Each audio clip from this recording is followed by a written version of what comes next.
نحمده ونصلي ونسلم على رسوله الكريم اما بعد۔ حضرات، آج کی تراویح میں ہم نے 26واں پارہ مکمل تلاوت کیا ہے اور سورہ احقاف سے، جس میں قوم عاد کا ذکر ہے، اس سورہ سے تلاوت کا ہم نے آغاز کیا۔ ابتدا میں تو اللہ سبحانہ و تعالیٰ نے اس بات کو واضح کیا کہ جو لوگ خدا تعالیٰ کا انکار کرتے ہیں وہ انکار کرنے پر کوئی دلیل پیش نہیں کر سکتے، خالی وہ جو ہے کیا کہتے ہیں ایسی ہی باتیں کر سکتے ہیں اللہ سبحانہ و تعالیٰ کے انکار کرنے کے لیے، ثابت نہیں کر سکتے۔ جبکہ جو لوگ ایمان والے ہیں اور خدا تعالیٰ کو مانتے ہیں، عقلی اعتبار سے بھی ان کے پاس دلائل ہے اور پھر قرآن و حدیث کے اعتبار سے بھی، ہر اعتبار سے بھی دلائل ہے۔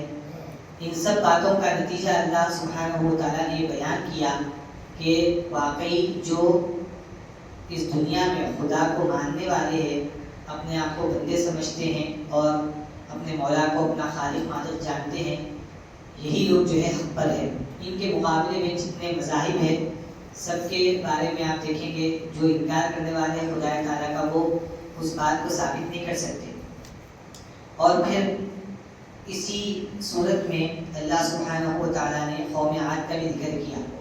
یہ اصل میں بڑے بڑے ٹیلے جو آتے اس میں پتھروں وغیرہ کا گھرا بنا کر دیتے تھے، اس قوم کا ذکر کیا گیا۔ پھر انہوں نے کہا تھا کہ جو ہے کوئی دلائل پیش کرو، اور جب جو ہے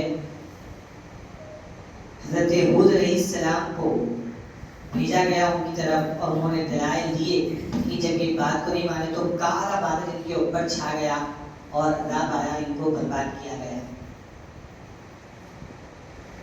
اور پھر اسی صورت میں اللہ سبحانہ و تعالیٰ نے اس بات کو بھی واضح کیا کہ یعنی اس بات پر غور کرنے کی تعلیم دی کہ دیکھو کس طرح اللہ سبحانہ و تعالیٰ نے آسمان اور زمین کو پیدا کیا ہے۔ یہ بات ذکر کرنے کے بعد اللہ نے جو فرمایا وَلَمْ يَعْيَ بِخَلْقِهِنَّ بِقَادِرٍ عَلَىٰ أَن يُحْيِيَ الْمَوْتَىٰ، کہ زمین و آسمان کو پیدا کرنا یہ کوئی ایسا کام نہیں ہے اللہ تعالیٰ کے جو اس کو تھکا دے، نہیں، بلکہ اللہ تعالیٰ کے لیے کن فیکون کا مسئلہ ہے۔ تو یعنی مسئلہ کیا ہوتا، عموماً اللہ کی قدرت پر، اس کی ذات پر یقین نہیں آنے کی وجہ ایک یہ بھی ہوتی کہ ہم صحیح علم نہیں ہونے کی وجہ سے اپنے جیسا اللہ کو سمجھ لیتے مان اللہ۔ تو اللہ نے فرمایا کہ نہیں، کہ دیکھو زمین و آسمان کو کیسے پیدا کیا تم نہیں دیکھے؟ اب جب زمین و آسمان کو میں نے پیدا کیا ہے تو پھر دوبارہ انسانوں کو زندہ کرنے میں کیا مسئلہ ہے؟ اور یہ ایسی چیز ہے جو مجھ کو تھکاتی کرتی نہیں، بس میں ارادہ کرتا ہوں اور وہ چیز ہو جاتی ہے۔ تو اللہ نے فرمایا اس کے باوجود بھی اگر یہ لوگ آپ کی بات کو نہیں مانتے تو رسول اللہ صلی اللہ علیہ وسلم کو حکم کیا گیا فاصبر کما صبر اولو العزم من الرسل، جیسے دیگر اور بھی جو ہے رسول صبر کیے ہیں۔ حبیب صلی اللہ علیہ وسلم، اگر یہ قوم آپ کی بات کو نہیں مانتی ہے اور آپ کو تکلیف دینا چاہتی ہے تو آپ بھی صبر کریں۔ اس کے بعد جو ہے سورہ محمد ہے جس میں رسول اللہ صلی اللہ علیہ وسلم کے نام کا ذکر ہے۔ اس میں خاص طور پر جو رسول اللہ صلی اللہ علیہ وسلم کے خلاف جو سازشیں تھی اللہ نے اس کا ذکر فرمایا۔ ایک کیفیت یہاں پر ذکر کی کہ وَيَقُولُ الَّذِينَ آمَنُوا لَوْلَا نُزِّلَ السُّورَةُ، دیکھیے زبردست بات ہے۔ اللہ فرماتا ہے ایمان والوں کی کیفیت یہ ہوتی ہے کہ کاش کوئی سورہ رسول اللہ صلی اللہ علیہ وسلم کے اوپر نازل ہو، کوئی حکم آئے رسول اللہ صلی اللہ علیہ وسلم کے اوپر اور اس میں ہم کو جہاد کا، مجاہدے کا حکم دیا جائے اور ہم اللہ کے کلمے کو بلند کرنے کے لیے نکل پڑے۔ یہ ایمان والوں کی خواہش ہوتی ہے کہ آئے کوئی سورہ نازل ہو، کوئی آیت نازل ہو۔ اس کے بعد اللہ فرماتا ہے کہ جو ہے اور اگر کوئی محکم صورت نازل کی جاتی اور اس میں جہاد کا حکم دیا جاتا تو اللہ نے فرمایا اب یہ ایمان والوں کی کیفیت تھی جو یہ چاہ رہے تھے کہ کوئی حکم آئے اور اس پر ہم عمل کریں۔ لیکن منافقین کو آپ دیکھیں گے رَأَيْتَ الَّذِينَ فِي قُلُوبِهِم مَرَضٌ، ان لوگوں کو آپ دیکھیں گے جن کے دل میں بیماری ہے نفاق کی، منافقت کی، جس کے اندر بیماری ہے، ان کو آپ دیکھیں گے جہاد کا حکم آیا تو وہ آپ کی طرف ایسے دیکھتے ہیں جیسا کہ وہ بے ہوش ہو کر آپ کو دیکھ رہے ہیں، مطلب بہانے ہیلے کرتے ہیں جن میں نہیں چلنے کے لیے۔ تو قرآن مجید کے تعلق سے ہمارا ذوق، ہمارا شوق کم سے کم یہ ہونا کہ قرآن میں اگر کوئی حکم آئے تو عمل کرنے کے لیے تیار رہے، جو بھی حکم ہے قرآن کی ہم بات ماننے کے لیے تیار رہے ہمیشہ۔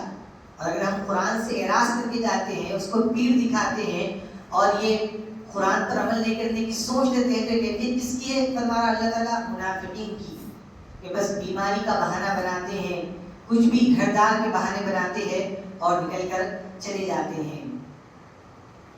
ایمان والوں کی کیفیت یہ ہے اور منافق کی۔ اس کے بعد اللہ اس سورۃ کے اخیر میں، سورہ محمد کے اخیر میں فرمایا کہ اگر جو ہے سب کو مخاطب کر کے کہا کہ اگر تم یہ دین سے پھر جاؤ گے، اگر تم یہ دین کو چھوڑ دو گے، پلٹ کر چلے جاؤ گے، اللہ کو کوئی فرق پڑنے والا نہیں ہے۔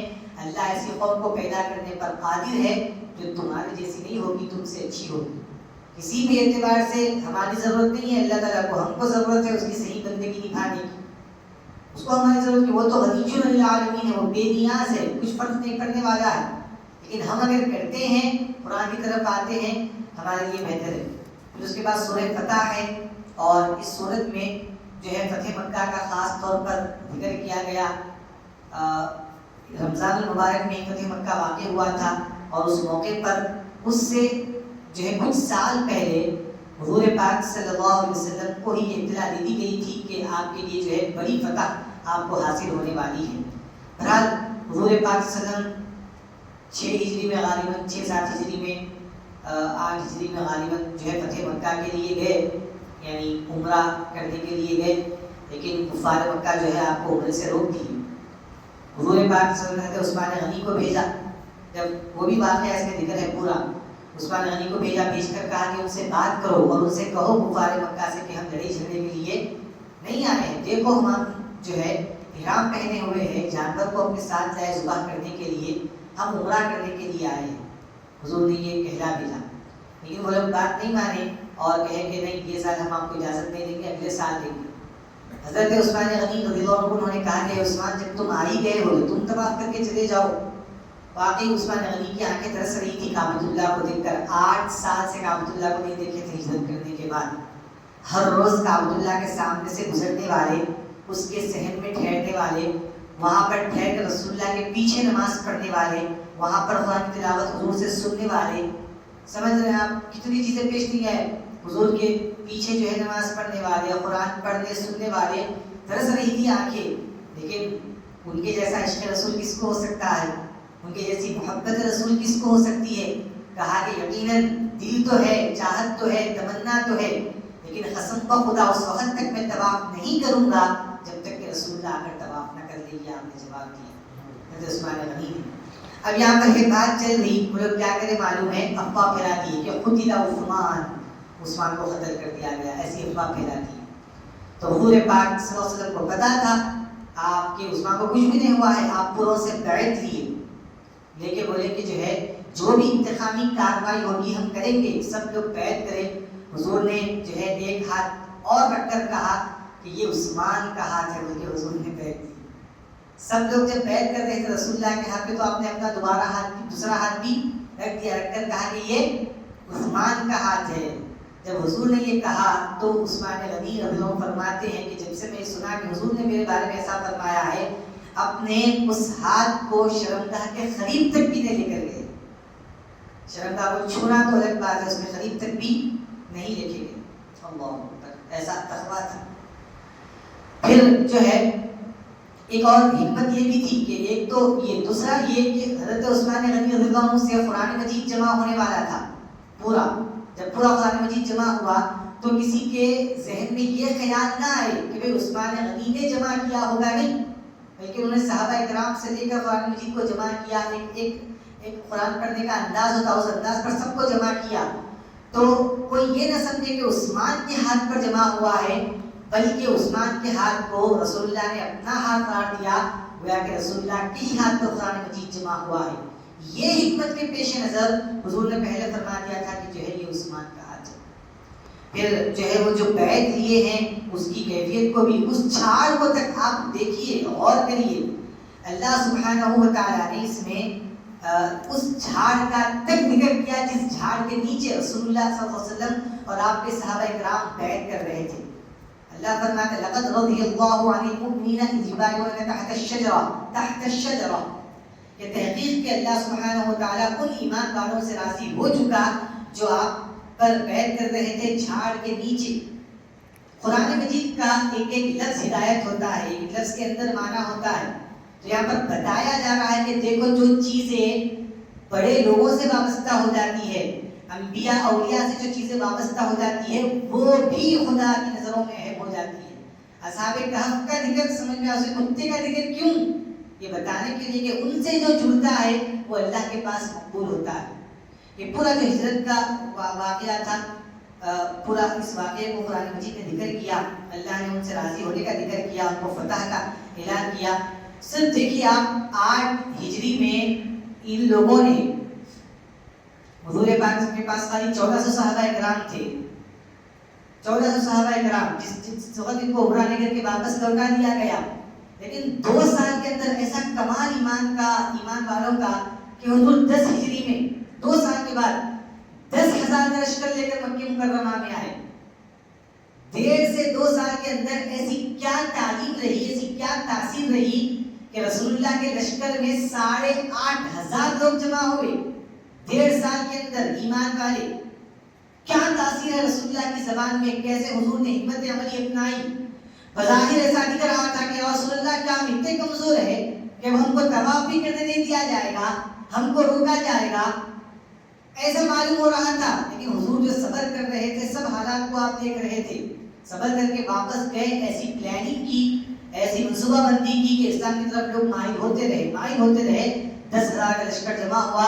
جب 10,000 کا لشکر کو لے کر مکہ مکرمہ میں جب اس شان کے ساتھ گئے تو یعنی دیکھتے رہے کہ رسول اللہ کے لشکر کو اتنا اختیار تھا. حضور پاک صلی اللہ علیہ وسلم کو چاہتے تو سب کو قتل کروا سکتے تھے، سزائیں دے سکتے تھے، قید کروا سکتے تھے. حضور نے ساری دشمنیاں تھی رسول اللہ پر نہیں، حضور کے صحابہ پر ظلم، حضور کے رشتہ داروں پر ظلم، ایمان لانے والوں کے اوپر ظلم، سب کچھ تھا.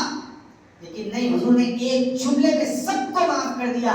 کہا کہ جو ہے لا تثریب علیکم اليوم، آج تم پر کوئی ملامت نہیں، انتم الطلقاء، تم سب آزاد ہو، میں نے تم کو آزاد کیا ہے. جو اپنی تلوار نیچے ڈال دے گا اس کے لیے امان ہے، وہ جو ہے محفوظ رہے گا.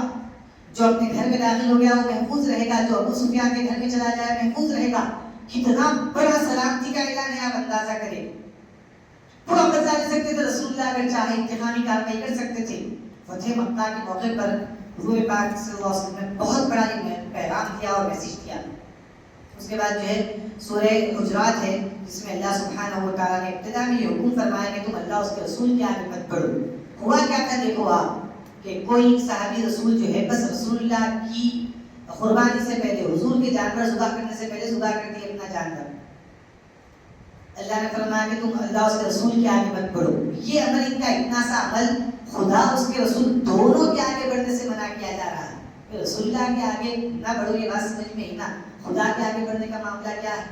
تو مطلب مفسرین نے بتایا کہ جو ہے در حقیقت اللہ رسول اللہ صلی اللہ علیہ وسلم کے آگے بڑھنا گویا کہ وہ اللہ کے ہی آگے بڑھنے کی طرح ہے.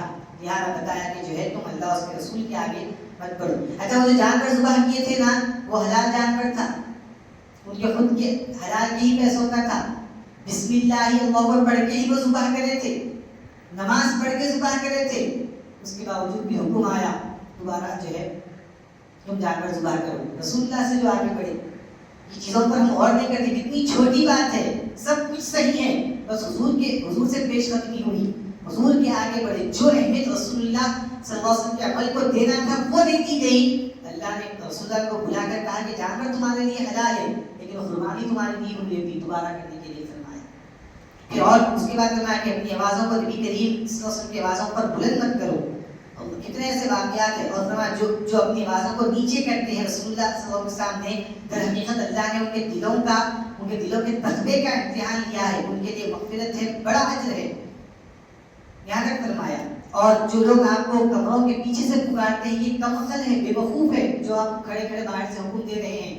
نہیں، ان کو ایسا نہیں کرنا چاہیے، بلکہ کیا کرنا چاہیے؟ وَلَوْ أَنَّهُمْ صَبَرُوا حَتَّى تَخْرُجَ إِلَيْهِمْ، ان کو صبر کرنا چاہیے. کب تک؟ جب تک کہ رسول اللہ خود تشریف آئے نہ لائے. جھٹکا مارنے کا حکم نہیں ہے، جا کر آواز دینے کا حکم نہیں، حضور کا ادب سکھایا جا رہا ہے.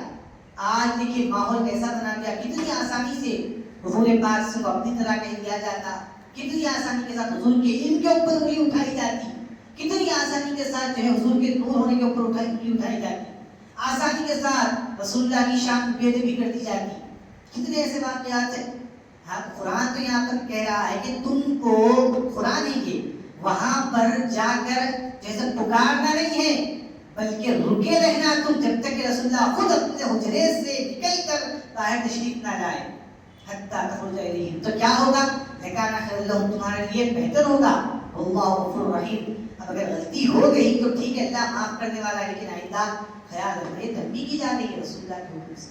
اس کے بعد کا پورا چیپٹر جو اخلاقی طور پر ہے چغلی کرنے سے منع کیا گیا. چغلی کرنے والے کو ایسے قرار دیا گیا گویا کہ اپنے مردار بھائی کا گوشت کھا رہا ہے اور ایک دوسرے کو برے القاب سے نہ پکارے, ایک دوسرے کا مذاق نہ اڑائے, آپس میں مل جل کر رہے. یہ قبیلے ذاتیں جو ہوتی ہے صرف تمہارے تعارف کے لیے ہے.